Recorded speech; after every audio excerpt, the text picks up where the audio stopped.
Le nom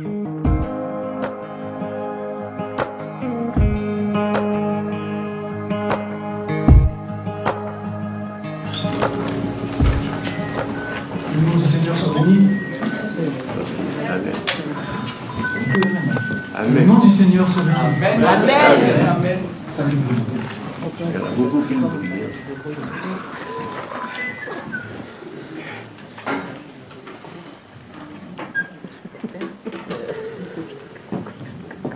Je vais y arriver, ne vous inquiétez pas.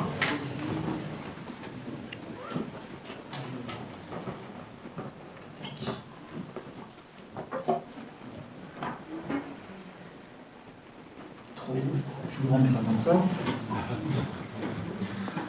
Bien, merci Seigneur pour sa présence ce matin. Qui est béni à chaque fois? Alors, je dis, Bon, le béni. qui est béni? Vous avez le droit de ne pas être béni. Ah, non. Mais ça c'est votre responsabilité. Parce que Dieu veut bénir et si on ne se met pas dans son fleuve, dans sa présence, alors forcément, on se prive nous-mêmes de ce que Dieu a pour nous. Alors je vous salue tous de la part du Seigneur ce matin. Je sais que peut-être il y a des nouveaux parmi nous. J'aimerais vous accueillir, vous dire soyez les bienvenus. Si vous êtes de passage pour la première fois, ou si vous venez depuis 2-3 fois, peut-être que je vais vous demander de vous lever afin que tout le monde vous voie, afin que tout le monde puisse bien vous accueillir. Ceux qui sont là pour la première fois, qui nous visitent, qui sont nouveaux, soyez les bienvenus.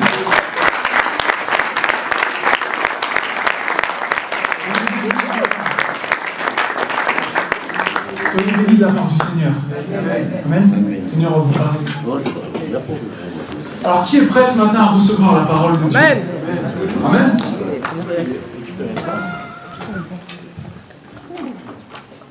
Un, deux, on m'entend? Ça, c'est mieux. Donc, qui est prêt ce matin? On va la refaire, on recommence, ok. Qui est prêt ce matin à recevoir la parole? Ça fait 3 fois. Parce que ce matin, le Seigneur m'a donné une parole pour nous tous. Pour chacun d'entre nous. Chacun de vous. Petit souci. Je l'ai bien? 1, 2, 1, 2. 1, 2, 1, 2. Est-ce que ça marche? Ouais. Ok. Je vais essayer de Bravo. Je pense que c'est... Ok, ça a l'air de marcher. Pas trop. 1, 2, 1, 2. À chaque fois que je le lâche, il veut que je le tienne en fait. À chaque fois que je le lâche, ok, c'est bon? Ouais. Je vais essayer de vous toucher. Ok? Si vous me voyez toucher, vous me dites touche pas. Amen. Le Seigneur va nous parler ce matin. Et vous savez, quand le Seigneur parle, il est comme un père. Donc quand un père, c'est comme on l'a entendu ce matin, c'est un père bon. Quand il nous parle, il vient et il nous console. Et il est celui qui nous dit des mots doux. Il est celui qui nous dit hey, je serai avec toi, je ne t'abandonnerai pas. T'inquiète, prends courage, tiens bon, continue. Quand Dieu parle, il fait ça. Mais vu que c'est un père, Dieu ne fait pas que ça. Parfois, le Seigneur fait des reproches. Et ça, c'est un peu bizarre. Ça fait un peu mal. Et ce matin, le Seigneur a un reproche à nous faire. Là, je sentis la... Priez pour moi, aidez-moi. Seigneur, aidez-moi ce matin. Pour notre bien, c'est pour notre bien. C'est pour notre bien. Et ce matin, le Seigneur a un reproche à nous faire. Et ce matin, le Seigneur va s'adresser à notre communauté. Alors bien sûr, Dieu s'adresse à des individus, il s'adresse à chacun particulièrement, mais il s'adresse à notre communauté ici, à Coram Deo. Et donc ce matin, si tu considères que ici c'est ta maison, si tu considères qu'ici c'est ton église, si tu dis, oui, moi, les personnes qui sont autour de moi, qui sont assises à côté de moi, sont mes frères et sœurs ici. Je veux venir chaque dimanche, alors écoute-moi bien parce que ce message, il est pour toi. Alors, il y en a, je sais, qui nous visitent, qui sont là peut-être pour la première fois, qui nous revisitent, des gens qui n'étaient plus là mais qui sont là, à nouveau ce matin. Ce message aussi, il est pour vous, mais il est premièrement aux membres de l'Église. Comme Jésus, lorsqu'il est venu, il a dit, je viens pour les brebis perdues d'Israël, premièrement. Alors ce matin, le Seigneur parle d'abord à notre Église, à notre communauté. Donc ce matin, je vous avoue, vous allez prendre cher. Franchement, vous allez prendre cher. Mais rassurez-vous, je vais prendre cher aussi. Je vais prendre cher aussi parce que je considère qu'ici c'est mon église. Je considère que vous êtes ma famille et je fais partie de cette communauté. Alors, qu'est-ce qu'il va nous reprocher, le Seigneur? Le Seigneur, ce matin, veut reprocher à notre Église quelque chose que tout chrétien, s'il ne fait pas attention, peut perdre. Tout chrétien, s'il n'est pas vigilant, s'il n'est pas dans sa place, il peut perdre. Il s'agit de la passion. Ou plutôt, je dirais, notre manque de passion. Parce que comment est-ce que Jésus pourrait nous reprocher d'être passionné? Seigneur, ce matin, nous reproche notre passion. Et vous savez, je crois qu'on vit dans un monde où la plupart des gens aujourd'hui, ils ont des passions, pas vrai? Oui. Les gens sont passionnés par tout un tas de trucs, parfois inutiles, franchement, il faut le dire. Mais si tu n'es pas convaincu de ça, il suffit de parler du bon sujet avec la bonne personne. Non? Moi, je sais que je connais des gens, je leur dis un mot, et je sais qu'ils peuvent parler tout seuls pendant des heures de ce sujet, parce qu'ils sont passionnés, parce qu'ils aiment ça. Et j'imagine que ce matin, vous, peut-être dans votre vie, vous avez des passions, peut-être pas. Peut-être c'est des timbres, je sais pas, peut-être c'est les dés à coudre, je connais quelqu'un comme ça. Collectionne les dés à coudre. C'est... Chacun son truc. Hein. Voilà. C'est bien, chacun son truc. Vous savez, le plus grand exemple que le monde n'ait jamais porté concernant la passion, ou dans d'autres termes, le zèle, c'était Jésus. Jésus était le plus passionné. Et vous savez, souvent on pense que Jésus c'était un gars un peu stoïque, un peu ennuyeux, quoi. Hein? Vous avez déjà vu des films comme ça où il y a Jésus qui est là et franchement il a l'air naze, quoi. Il faut le dire la vérité. Il y a des films où Jésus il est là. En vérité, je vous le dis, si vous ne vous chargez pas de votre croix. Et je suis désolé, mais moi, ce Jésus-là, si en tant que chrétien, je dois lui ressembler, je n'ai pas envie de ressembler à ça. Hein. Je vous dis ça tout de suite. Hein. Quelqu'un qui est très stoïque. Et malheureusement, parfois, on pense que Jésus était comme ça à cause des films, à cause de cette façon dont on nous présente Jésus. Mais Jésus était la personne la plus passionnée, la plus zélée de toute la terre, pour son Père, pour les choses de Dieu. Hein. Il n'était pas passionné par les trucs... par les dés à coudre. Désolé si quelqu'un aime les dés à coudre, c'est pas du tout un reproche. Jésus était passionné pour son Père, pour l'évangile, pour le message qu'il était venu apporter. Vous savez, Jésus était passionné pour que des enfants aient envie de venir vers Jésus. C'est que Jésus devait être super cool. Les enfants, je suis désolé, ils ne vont pas vers les gens au milieu. Un gars qui est stoïque comme ça, qui regarde, on a l'impression qu'il est froid, les enfants, ils n'ont pas envie d'aller vers lui. Moi, je crois que Jésus était le genre de personne qui jouait avec les enfants. À mon avis, il devait faire des blagues, il devait jouer à cache-cache. T'as touché. On m'a dit pas touché. C'est rendu. Okay. Jésus était passionné. Récemment, j'ai entendu un pasteur qui disait « Il faut que l'Église soit à l'image de son propriétaire. » Et c'est tellement vrai. Si Jésus était passionné, alors il faut que nous aussi, nous soyons passionnés. Ce n'est pas une option. Alors, on va prendre un texte ce matin dans la parole de Dieu, et on va lire ce que le Seigneur a à nous dire. On va lire ensemble. Je ne sais pas si vous voyez bien. On va lire un texte qui se trouve dans l'Apocalypse. Dans l'Apocalypse, il y a les fameuses 7 lettres aux églises. Dieu parle à des personnes, mais il ne parle pas à des individus. Il parle à la communauté. Et ce matin, c'est ce que le Seigneur veut nous dire. Lisons ensemble à partir du verset 14. À l'ange de l'église qui est à Laodicée, écrit « Voici ce que dit celui qui s'appelle Amen, le témoin digne de foi et véridique, celui qui est au commencement de la création de Dieu. » C'est Jésus. « Je connais ta conduite et je sais que tu n'es ni froid ni bouillant. » Ah, si seulement tu étais froid ou bouillant. Mais puisque tu es tiède, puisque tu n'es ni froid ni bouillant, je vais te vomir de ma bouche. Tu dis, je suis riche, j'ai amassé des trésors, j'ai besoin de rien. Et tu ne te rends pas compte que tu es misérable et pitoyable, que tu es pauvre, aveugle et nu. C'est pourquoi je te donne un conseil. Achète chez moi de l'or purifié au feu pour devenir réellement riche. des vêtements blancs pour te couvrir afin qu'on ne voit pas ta honteuse nudité, et un collier pour soigner tes yeux afin que tu puisses voir clair. Moi, ceux que j'aime, je les reprends, je les corrige. Fais donc preuve de zèle et change. Voici, je me tiens devant la porte et je frappe. Si quelqu'un entend ma voix et ouvre la porte, j'entrerai chez lui et je dînerai avec lui et lui avec moi. Le vainqueur, je le ferai siéger avec moi sur mon trône, comme moi-même je suis allé siéger avec mon Père sur son trône, après avoir remporté la victoire. Que celui qui a des oreilles écoute ce que l'Esprit dit aux églises. Amen. Amen. Alors ce matin, si tu es là, si tu as des oreilles, écoute ce que l'Esprit dit. Écoute ce que l'Esprit te dit, nous dit. Voilà que Jésus nous reproche notre tiédeur. Quand on lit ce texte, on comprend bien qu'il est impératif pour nous sortir de la tiédeur. Là, dans ce que Jésus dit, on a l'impression qu'il y a presque des menaces. Si tu ne sors pas de ta tiédeur, il va se passer des choses. Attention.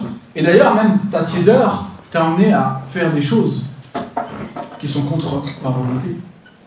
Alors ce matin, c'est pourquoi j'aimerais bien voir avec vous au moins 3 raisons. Pourquoi est-ce que, ici, là, dans cette église, nous devrions sortir de notre tiédeur spirituelle? On ne parle pas de température corporelle, hein, vous avez bien compris. Tiédeur spirituelle. La première raison, Jésus va la donner tout au début. Il va lui dire, au verset 16, ça c'était le titre que je n'ai pas dit. Le titre de mon message, c'est « Soyez bouillants ». Maintenant, on va lire ce que Jésus va nous dire, ce que Jésus va reprocher, et pourquoi on devrait sortir de cette tiédeur spirituelle. Premièrement, Jésus va dire au verset 16, « Mais puisque tu es tiède, puisque tu n'es ni froid, ni bouillant, je vais te vomir de ma bouche. » Voilà.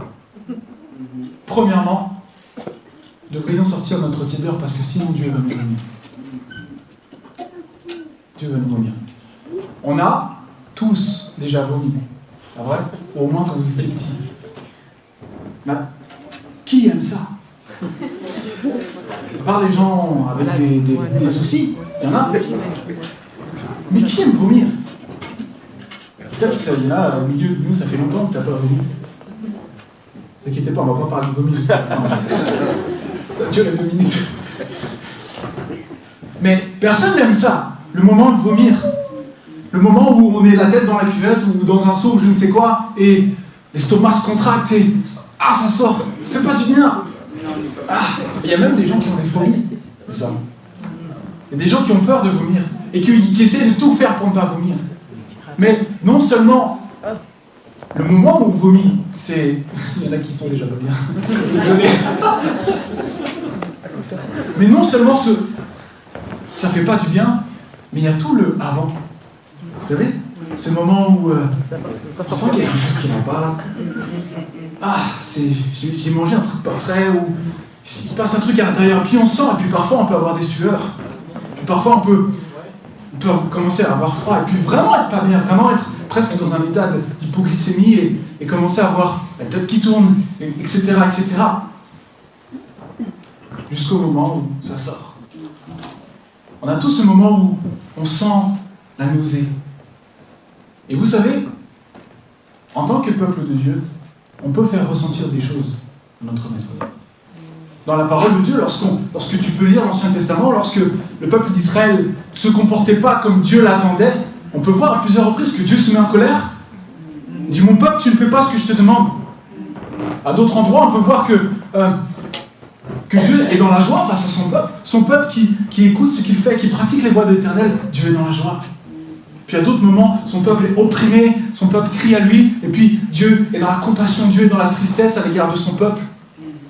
Mais les amis, ici, là, Jésus est en train de dire, mon peuple, ce que tu me provoques, c'est la nausée. Quand je te vois, j'ai envie de vomir.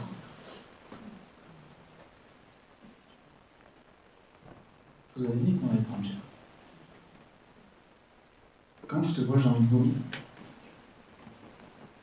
Alors comprenez bien, lorsque Jésus dit qu'il va nous vomir, c'est pas littéral, c'est magique. On ne va pas littéralement sortir de sa bouche. Ce serait bizarre d'ailleurs. Non, ce que Jésus est en train de dire ici, c'est qu'il va nous rejeter. C'est que si tu ne sors pas de cette tiédeur spirituelle, Dieu va t'écarter. C'est ça qu'il est en train de dire ici, Jésus. Et là, peut-être tu te dis, mais qu'est-ce que tu racontes alors? Dieu va me rejeter? Dieu va m'écarter? Mais voyons, je suis son enfant. Comment est-ce qu'il peut rejeter ceux qu'il a choisis? Et pourtant, c'est bien ce que Jésus dit ici. Il s'adresse à des chrétiens, Jésus. Il ne s'adresse pas à des gens qui ne connaissent pas. Il s'adresse à des chrétiens. Jésus dit qu'il va rejeter. Et là, en plus, ce que Jésus dit, c'est pas nouveau. Je ne sais pas si vous étiez là il y a 2 semaines. Mon père, un mercredi, il a prêché quelque chose. Il a dit « Je ne fais que te rappeler ce que je t'ai déjà dit. » Il nous a rappelé. Vous vous souvenez? Quand Jésus, à l'épisode de Marthe et Marie, il dit « Mais ne t'ai-je pas dit que si tu crois, tu verras la gloire de Dieu ?» La plupart du temps, lorsque Dieu parle, la plupart du temps, il rappelle simplement ce qu'il a dit. Et ici, là, il rappelle simplement ce qu'il a dit. Parce que ces paroles-là, moi, ça me rappelle des choses qu'il a déjà dites lorsqu'il était sur terre. Ceux qui étaient là la semaine dernière, Simon en a un petit peu parlé. Il nous a un peu parlé de la parabole des 10 vierges, de ces femmes qui, finalement, étaient prédestinées à rentrer, mais qui ne sont pas rentrées, qui ont été rejetées. Jésus va dire qu'à la fin des temps, il y a des gens qui vont venir vers lui et qui vont lui dire « Seigneur, Seigneur !» Vous connaissez ce passage? N'avons-nous pas prophétisé en ton nom? N'avons-nous pas chassé même des démons? On a fait toutes sortes de choses, Seigneur. C'était pas pour notre gloire. C'était pour ta gloire, Seigneur. Et Jésus va leur dire quoi? Je ne vous connais pas. On ne se connaît pas. Allez loin de moi, vous tous qui commettez l'iniquité. Donc là, ce que Jésus est en train de dire, là, c'est pas nouveau. Vous savez, quand j'entends, à chaque fois que je pense à ce passage où les gens viennent vers Jésus et disent Seigneur, Seigneur, je me dis, mais c'est quel genre de gens? Quel genre de gens que Jésus va rejeter comme ça? Je crois qu'il nous donne un petit aperçu ici. Peut-être qu'il y a des chrétiens tièdes qui un jour vont se retrouver devant Dieu, vont dire Seigneur, Seigneur, je t'ai connu, j'étais à l'église tous les dimanches. On dit mais j'étais tiède, je ne peux pas bien.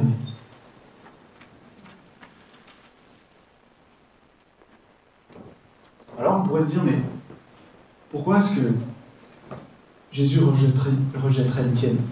Pourquoi est-ce qu'il les rejetterait? Parce que un chrétien tiède, il n'est pas froid. C'est-à-dire que quand on dit froid, c'est les personnes qui s'en fichent de l'évangile, on va dire ça. Il y a plusieurs interprétations, mais je me contenterai de celle-là ce matin. Ceux qui sont froids, c'est ceux qui s'en fichent un peu de l'évangile. Des gens tous les jours, on leur parle de les cheveux du froid. Il y a les bouillants, il y a les zélés, ceux qui sont à l'image de Christ, qui sont bouillants pour Dieu. Et puis il y a le chrétien qui est entre les deux, qui n'est pas froid, justement, parce qu'il connaît Christ. C'est pour ça qu'il n'est pas froid. Mais il n'est pas bouillant. Il n'est pas bouillant, il n'est pas en feu pour Dieu. Il est dans un état d'entre les deux. Alors pourquoi est-ce qu'il rejetterait? Parce que simplement, logiquement, tout ce qui tiède, c'est pas bon. Qui aime les trucs tièdes? Un café, c'est chaud ou froid. C'est pas tiède. J'ai déjà essayé pour vous, je vous le dis, c'est pas bon. On fait ça et comme je l'ai dit, on a envie de vomir, on a envie de tout rejeter, tellement c'est pas bon. Il rejette les tièdes.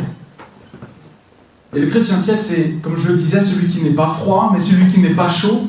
C'est ce chrétien, vous savez, qui a expérimenté les choses de Dieu, qui a expérimenté son salut, ses bénédictions, sa présence. Et peut-être qu'il pense que ces choses-là, c'est du passé. C'est des choses qui étaient avant. C'est un chrétien qui ne vit plus les réalités du royaume au quotidien. Il ne vit plus les réalités du royaume dans sa vie. Il peut être très bien à l'église, mais lorsqu'il entend les prédications, il dit « Ah oui, c'était bien, ouais. Ouais, c'était biblique ce qu'il a dit. C'était bien, mais sans plus. » Ou alors celui qui est là et qui dit « Ouais, c'était bien, Mais quand même, ce matin, le pasteur, il était un peu dur, non? Un peu trop extrême. Pas abusé non plus, quand même. On va pas aller jusque-là. C'est ça, le chrétien tiède. Le chrétien tiède, je le dirais comme ça, c'est celui qui s'attend plus vraiment à Dieu, qui n'est pas vraiment passionné, celui qui est dans la demi-mesure. Dans la demi-mesure. Comme si, frères et sœurs, avec Dieu, il y avait de la demi-mesure. Dieu n'est pas du tout, je vous le dis, peut-être je vous l'apprends, mais Dieu n'est pas du tout dans la demi-mesure. Lorsqu'il s'agit de lui-même, Dieu n'est pas dans la demi-mesure. Et à aucun moment, lorsqu'il s'agit de suivre Christ, il nous est parlé de demi-mesure. Non. Alors c'est vrai que dans la parole, il nous est dit d'avoir une vie modérée, d'avoir une vie sage, face à ce monde. Mais c'est face à ce monde, avoir une vie équilibrée.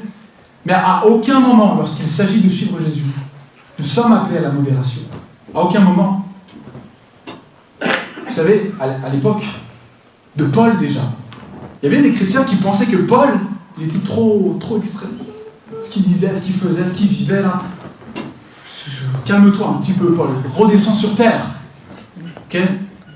Pensez ça de lui. Et Paul va leur répondre et il va parler à l'église de Corinthe. Il va écrire ceci. Il va dire, si j'ai dépassé la mesure, je paraphrase, si j'ai été jusqu'à la folie à vos yeux, c'était pour Dieu. Par contre, si j'ai été dans la modération, si j'ai été dans la demi-mesure, si on peut dire ça comme ça, c'était pour vous. C'était pour pas vous choquer. C'était pour vous atteindre. Mes frères et sœurs, Dieu n'est pas dans la demi-mesure. Absolument pas. Dieu nous appelle à vivre passionnément pour lui. Et c'est pour ça qu'il nous dit, si tu es tiède, je vais te rejeter. Parce que moi, ce que j'attends, c'est de vivre passionnément pour lui. Et vous savez pourquoi est-ce que Jésus peut attendre ça de nous? Tout simplement parce que lui-même n'a pas été dans la demi-mesure. Lui-même n'a pas été dans la demi-mesure dans les projets de son Père. Mais il n'a pas été dans la demi-mesure face à toi et à ton égard. Jésus n'a pas du tout été dans la demi-mesure. Vous imaginez si Jésus était sur terre et qu'il était là et qu'au moment d'aller à la croix, il porte sa croix, il est sur le chemin, puis il lâche la croix et qu'il dise, les gars, c'est bon. Ça, je pense que j'ai assez donné.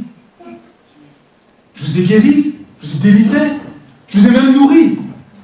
Je pense que j'ai assez donné. Je pense que c'est pas mal. Je pense que je peux m'arrêter là. Je mérite plus. Vous imaginez si Jésus avait fait ça? Vous et moi, on ne serait pas là ce matin. Vous et moi, on n'aurait jamais pu connaître le Père. Vous et moi, on n'aurait jamais pu être pardonnés. On n'aurait jamais pu avoir ce précieux Saint-Esprit qui nous a laissé. Si Jésus n'avait pas été jusqu'au bout, si Jésus n'avait pas été zélé jusqu'au bout, nous ne serions pas là ce matin, vous et moi. Et vous savez, Jésus est allé au bout, même si c'était difficile. Même si c'était difficile, parce que Jésus a vécu une vie dure. Jésus a connu des souffrances physiques. On l'a frappé. Vous imaginez des clous dans les mains, dans les pieds, des coups de fouet, une couronne d'épines sur la tête. Ça fait mal. Moi, l'autre jour au travail, je me suis un peu coupé avec le cutter. Déjà, j'étais comme ça. Alors Jésus a tout donné. Même si c'est difficile. Jésus a connu le rejet. Il a connu le rejet, on l'a rejeté, on l'a pas aimé. À plusieurs reprises, on a voulu le tuer. On faisait des complots contre lui, vous imaginez? Même psychologiquement, de savoir que, en ce moment même là, il y a des gens qui sont en train de comploter contre moi, qui veulent me tuer. Vous imaginez la charge, on appelle ça aujourd'hui la charge mentale de Jésus. Difficile de dormir quand on sait que quelqu'un veut nous tuer. Jésus a connu tout ça. Et c'est pour ça que j'aimerais dire ceci, frères et sœurs. Ce n'est pas parce que tu vis des temps difficiles, ce n'est pas parce que tu peux connaître des temps durs, des temps de désert. Peut-être que tu as des questions, des peurs, des doutes dans ta vie, dans ta marche avec Dieu. Mais ce n'est pas pour ça que Dieu va te rejeter. Là, la raison que Jésus nous donne, c'est pas parce qu'on n'est pas bien dans notre vie. C'est pas parce qu'on a des difficultés. Dieu ne nous reproche jamais les difficultés. Là, ce que Dieu est en train de dire, c'est que tu es tiède. C'est pour ça qu'on va te rejeter. C'est pas à cause de tes peurs, pas à cause de tes craintes, pas à cause de tes moments difficiles, de ce que tu vis à la maison, pas à cause de tes finances qui vont pas bien, pas à cause de tout ça.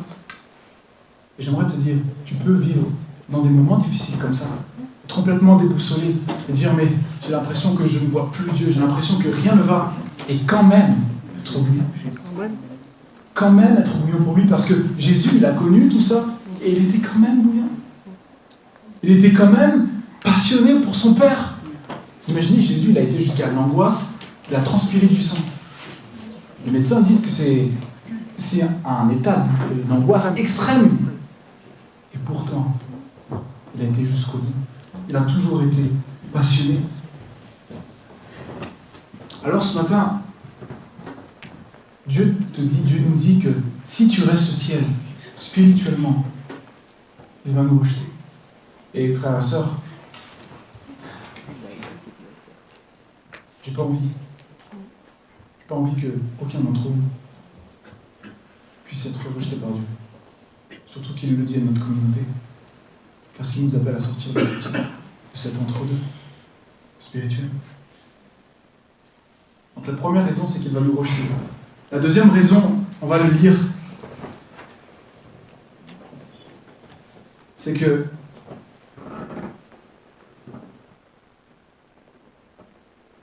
on va lire d'abord le verset peut-être. On va lire le verset. Dieu, il va parler à l'église, aux chrétiens de la ville, et va dire ceci au verset 17. Tu dis, je suis riche, j'ai amassé des trésors, je n'ai besoin de rien, et tu ne te rends pas compte que tu es misérable et pitoyable, que tu es pauvre, aveugle et nu. Ici, Jésus est en train de dire, à cause de ta tiédeur, tu as fait des compromis, tu es tombé dans le péché. Tu es tombé dans le péché. Nous avons besoin de sortir de cette tiédeur pour sortir du péché. C'est mon deuxième point. Dans ce verset, Jésus s'adresse aux chrétiens de la ville qui étaient à Laodicée. Laodicée, c'était une ville en Turquie, et c'était une ville qui était particulièrement riche. Il y avait de l'argent là-bas. Il y avait beaucoup de banques, elle abritait des gens fortunés, et on a même retrouvé des traces de grands empereurs qui sont venus faire des transactions dans cette ville. Donc autant vous dire que ça en jette, quoi. Là-bas, ils ont de l'argent à tel point qu'un jour, il y a eu un tremblement de terre dans la région, et la Odyssée a quasiment été détruite. Totalement. Alors, le Sénat de Rome, ils ont dit, on va récolter de l'argent, et on va leur envoyer, comme ça, ils vont pouvoir se reconstruire. Et vous savez ce que la ville de Laodicée ont fait? Ils ont dit, on ne veut pas l'argent. Vous inquiétez pas, on va se reconstruire nous-mêmes, avec nos propres fonds. Et c'est ce qu'ils ont fait. Ils avaient tellement d'argent qu'ils ont reconstruit la ville avec les fonds de la ville. Ça vous laisse imaginer la quantité d'argent qu'ils avaient. Mais non seulement c'était des gens qui étaient riches, mais il y avait des gens, il y avait une école de médecine là-bas. Il y avait une école de médecine. Donc les gens qui étaient là-bas, c'était des, on peut dire ça, des érudits, des scientifiques, c'était des médecins. Ça volait haut, ça connaissait le monde. C'est des gens comme ça. Et puis non seulement ça, mais en plus, à la Odyssée, ils étaient très réputés pour leurs habits, pour leurs vêtements. Ils avaient un truc spécial, c'est qu'ils n'avaient pas de la laine comme tout le monde. Eux, ils ont trouvé quelque chose d'autre. Ils se sont démarqués. Eux, ils avaient de la laine de mouton noir. Et donc, ce qu'ils faisaient, c'est qu'ils faisaient des magnifiques tapis, comme celui qui est là. Ils étaient magnifiques. Ils les vendaient dans tout l'Empire romain. Et puis, ils faisaient des tuniques aussi, magnifiques, très très belles. Donc, c'était un peu comme si cette ville, c'était un peu Paris. Les mecs, c'était des Louis Vuitton, il y avait de l'argent, il y avait des beaux vêtements, il y avait des médecins, des grandes écoles. Et là-bas, d'ailleurs, on fabriquait du collyre aussi. Vous savez, des gouttes pour les yeux. Donc, il y avait tout un tas de choses qui fait qu'ils étaient fortunés, etc. Mais voilà que Jésus va reprocher aux chrétiens de cette ville les 3 choses qui font la fierté de la vie. Jésus est en train de reprocher aux chrétiens, il ne parle pas à la ville Jésus, il parle aux chrétiens qui habitent. Les 3 choses qui font la fierté de la vie. Jésus n'est pas en train de dire que l'argent c'est mal, vous comprenez bien. Il n'est pas en train de dire qu'avoir des beaux habits et s'habiller avec des choses qu'on aime, qui nous plaisent, c'est mal et qu'on ne peut pas aller chez le médecin. C'est pas ce que Jésus est en train de dire. Non, la réalité, c'est que Jésus est en train de dire à son peuple qui habite là-bas, toi mon peuple, le problème c'est que tu as adopté la mentalité du monde dans lequel tu étais. Tu as adopté la mentalité du monde qui t'entourait à tel point que tu commences à parler comme eux. Tu commences à parler comme le monde qui t'entoure. Tu commences à penser que ça y est, tu es satisfait, tu es bien. Tu commences à penser comme le monde, tu commences à te satisfaire de ce que cette ville t'apporte. Et la réalité, c'est que tu vis dans le compromis. Tu vis dans l'entre-deux. C'est ça la vérité. À mon égard, ce que tu as fait, c'est de l'idolâtrie. Tu as remplacé mes bénédictions, ma richesse, mes vêtements blancs contre des choses du monde. Et à cause de ça, tu es devenu tiède, tu es tombé dedans. Tu es tombé dans le piège, tu es dans le péché maintenant. C'est ça que Jésus est en train de dire. Et le pire du pire, c'est même pas qu'il soit tombé là-dedans. Le pire du pire, écoutez bien, Jésus va le dire, c'est que dans tout ça, tu t'en rends même pas compte. Tu ne te rends même pas compte que tu n'es plus dans ma présence. Tu as troqué les vraies choses contre de la contrefaçon. Frères et sœurs, écoutez-moi bien. Si on ne se rend plus compte de notre péché, c'est qu'on a fait taire le Saint-Esprit. Parce que celui qui commande le péché, c'est le Saint-Esprit.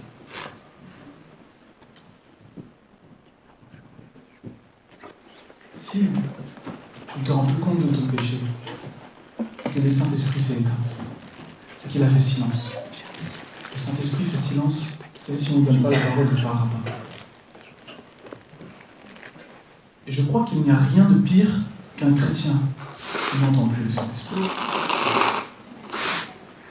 Le chrétien qui n'entend plus le Saint-Esprit, c'est le chrétien qui est en train de mourir, qui est en train, comme le dit Jésus, de devenir tiède, en train de s'endormir.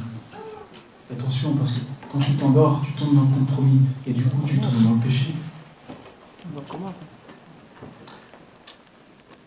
Peut-être que, à cause de notre tiédeur ce matin, ici, parce que le Seigneur nous parle, il parle à nous, il ne parle pas à ton voisin, il parle à toi ce matin. C'est d'avoir fait peur au Saint-Esprit.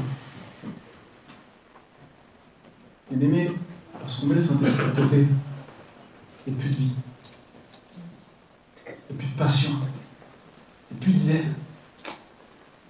Le zèle qu'avait Jésus commence à disparaître. Ce zèle qui me dévore. Le zèle de ta maison me dévore. Quand le Saint-Esprit mis de côté commence à s'endormir. Et je vais être franc avec vous ce matin. Je vais vous le dire la vérité. J'ai connu l'Église ici bien plus passionnée de Jésus que ce qu'elle est aujourd'hui. Je vais vous dire la vérité, j'ai connu l'Église bien plus passionnée dans la louange, dans l'adoration, qu'est-ce qu'elle ne l'est aujourd'hui. J'ai connu l'Église avec des réunions de prière bien plus remplies qu'elle ne l'est aujourd'hui. Parce que la vérité, c'est que la plupart d'entre vous, vous n'êtes pas à la réunion de prière. C'est ça la vérité. Je ne parle pas du fait que ce soit difficile, qu'il y ait le travail, tout ça. Et quand on peut, qu'il y ait une prière, je crois que ça révèle les cœurs aussi. Ça révèle la tiédeur.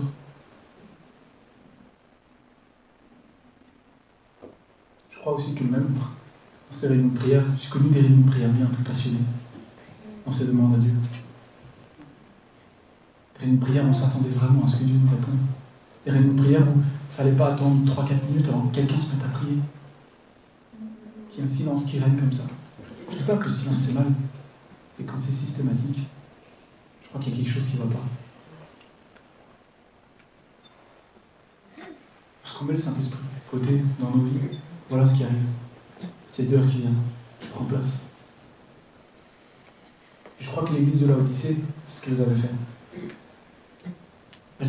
Elle s'était satisfaite non plus dans la présence du Saint-Esprit, mais elle s'était satisfaite de son confort finalement. C'est juste ça. Et quand on regarde de l'extérieur, ça paraît pas méchant. Et pourtant, spirituellement, il n'y a rien de pire. On ne parle pas humainement, on parle spirituellement, il n'y a rien de pire que ça. Ça avait sûrement été le Saint-Esprit. C'est pour ça qu'ils se satisfaisaient du monde. Leur richesse n'était plus dans ce que Jésus avait accompli.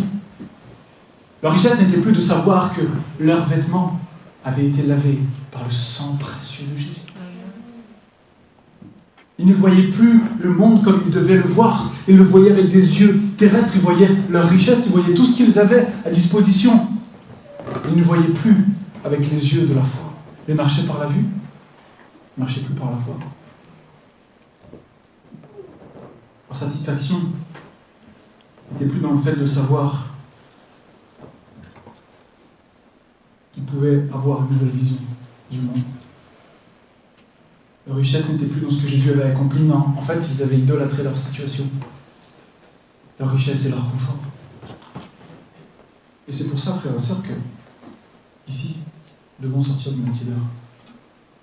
Nous devons arrêter de peut-être parfois nous satisfaire de ces choses qu'on a ici-bas et prendre les vraies choses spirituelles, la vraie richesse de Dieu, les vrais vêtements blancs qui sont blancs devant le Père, et marcher par la foi pour réellement voir les réalités spirituelles tout autour de nous. C'est ça que Dieu nous appelle à faire ici.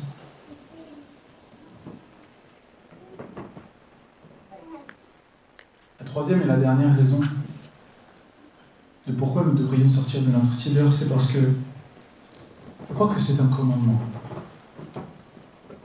C'est un commandement de la part du Seigneur. Jésus va nous dire au verset 19, « Moi, ce que j'aime, je les reprends et je les corrige. Fais donc preuve de zèle et change. » Dans une autre traduction, il est marqué « Repens-toi ». Je vous prouve que c'est un péché. Il n'y a pas besoin de repentance si on n'a pas péché. Ils étaient dans une situation de péché. Et là, Jésus nous donne un commandement. Fais preuve de zèle et change. Jésus va dire à ses disciples, juste avant qu'ils partent, si vous m'aimez, vous garderez mes commandements. Véritablement, celui qui m'aime et fait ce que je lui dis. Si quelqu'un professe et dit oui, j'aime Jésus, mais qui ne fait pas ce qu'il dit, je peux être sûr que c'est un menteur. C'est sûr. Et lorsqu'on lit les évangiles, on peut se rendre compte que Jésus nous a laissé pas mal de commandements en fait. Et il y a parfois de ces commandements qui passent un peu inaperçus. Vous savez, parce que Jésus, vous savez, il n'est pas descendu comme ça avec des tables de la loi, avec petit 1, voilà ce que tu dois faire, petit 2, fais le 1, petit 3, si tu as fait le 2 et le 1, c'est bon. Jésus n'est pas venu avec des tables un peu comme Moïse. Okay, Jésus il est venu et il a donné il y a des commandements qu'il dit, et c'est très clair. Mais il y en a certains qui sont, des fois, dans des paroles, dans des discussions avec des personnes. On comprend ce que Dieu attend, ce que Dieu nous demande. Ici, là, c'est ce que Jésus nous dit, c'est un commandement. Il dit, fais preuve de zèle. Le commandement, c'est sois zélé. Fais preuve de zèle, c'est un commandement. Et, vous savez, Jésus, il ne nous demandera jamais de faire quelque chose qui est hors de notre portée. Jamais. Alors, bien sûr qu'on n'a pas la capacité de guérir les malades, de chasser les démons, de ressusciter des morts, de faire tout un tas de miracles. Humainement parlant, on n'en a pas. C'est par la foi qu'on peut le faire. Et c'est parce que lui, il a dit qu'on pouvait le faire. Ce que je veux dire, c'est que c'est pas à nous d'être assis et d'attendre que le zèle tombe du ciel. Jésus, il nous dit, fais preuve de zèle. C'est à toi que je le demande. Vas-y, fais preuve de zèle. N'attends pas que je vienne, que je te donne quelque chose. C'est un ordre que je te donne. Donc on en a, je crois, la capacité.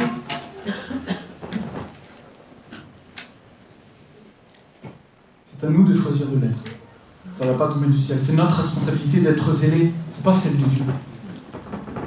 pas de dire Seigneur, fais en sorte que je sois zélé. Non, ça marche pas comme ça.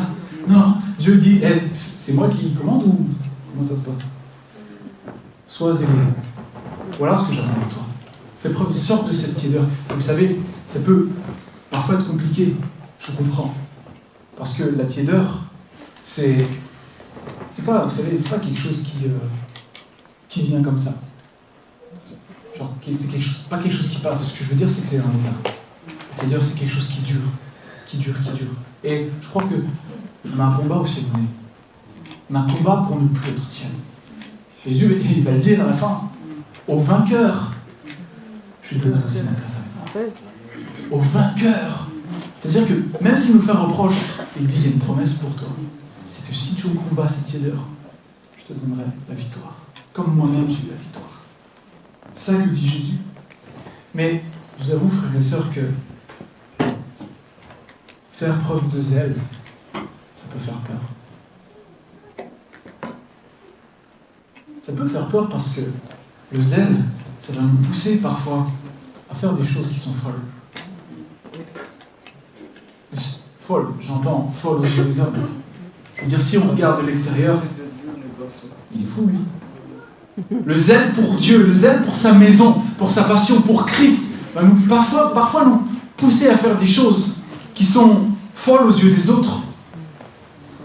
Vous connaissez le truc le plus fou que Jésus ait fait par zèle et par passion pour son Père?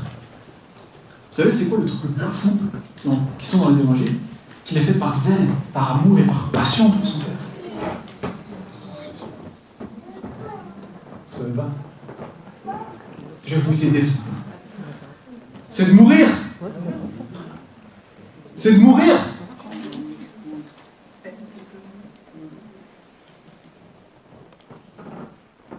Quand Jésus a dit qu'il allait mourir, ses disciples ont dit non, tu rigoles? Mais non, tu vas pas aller jusque-là. Tu vas pas aller jusqu'à mourir comme ça. C'est trop extrême là. Non. J'aime mon Père et ma passion pour lui va m'emmener à faire ça. Et les gens qui étaient là, ils ont dit mais c'est un fou de Dieu. Le zèle et la passion pour son Père l'a poussé à donner sa vie. Il n'a pas regardé à ce que les hommes diraient, mais il a été jusqu'au bout. Et c'est vrai que le zèle, frère et sœur, si tu veux obéir à ses commandements, ça va t'emmener parfois à faire des choses qui sont folles aux yeux de ceux qui sont autour de toi. Il y a des gens peut-être qui ne vont pas comprendre ce que tu fais. Oh, mais si tu prends ce collier qui nous est proposé, si tu prends ces vêtements, si tu prends ce collier, ce que tu vas voir, c'est pas de la folie. Ce que tu vas voir, c'est de la foi, c'est de l'amour, c'est de la passion pour Dieu. Tu vas réellement voir. Et ceux qui sont avec une vraie vue, lorsqu'ils vont te voir faire des choses, lorsqu'ils vont t'entendre, quand ils vont voir ta conduite, ils vont savoir que lui, il est passionné pour Jésus. Passionné pour Dieu. Je demande au groupe de louanges de revenir.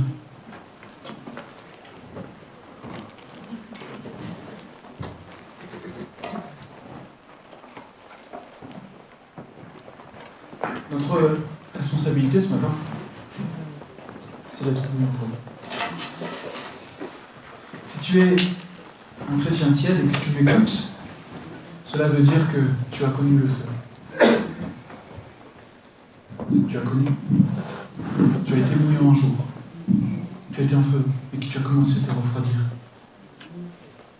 Alors ce matin, j'aimerais t'encourager, nous encourager, parce que Dieu nous parle à nous, en tant qu'Église, ce matin, à peut-être commencer à ramener les bûches sur l'autel. Vous savez, pour que dans l'Ancien Testament, pour que le feu brûle toujours, on devait emmener des bûches, et pour que le feu brûle toujours, on alimente. Je crois que c'est pareil dans le zèle pour Dieu. Il faut que nous mettions nos bûches, il faut que nous apportions ce qu'on est, il faut aller chercher ces bûches qui sont précieuses et qui vont venir, et que, vous savez, le feu, oui, c'est Dieu qui va l'envoyer, le feu, mais Dieu, il n'enverra pas si on n'a pas prévu. Si on ne montre pas, on fait preuve de zèle, Dieu ne l'enflamme pas. Donc ce matin, j'aimerais nous encourager. On va prendre un chant. On va prier d'abord, mais on va prendre un chant. Et j'aimerais qu'on puisse répondre tous ensemble à ce message. Parce que c'est ce que Dieu nous dit. Et si tu fais partie de cette église et que ce message te touche et que... On va se lever tous ensemble. Je ne vais pas faire venir les gens devant, mais on va se lever en tant qu'église comme un seul homme. Amen. Et on va faire ce que Jésus nous dit.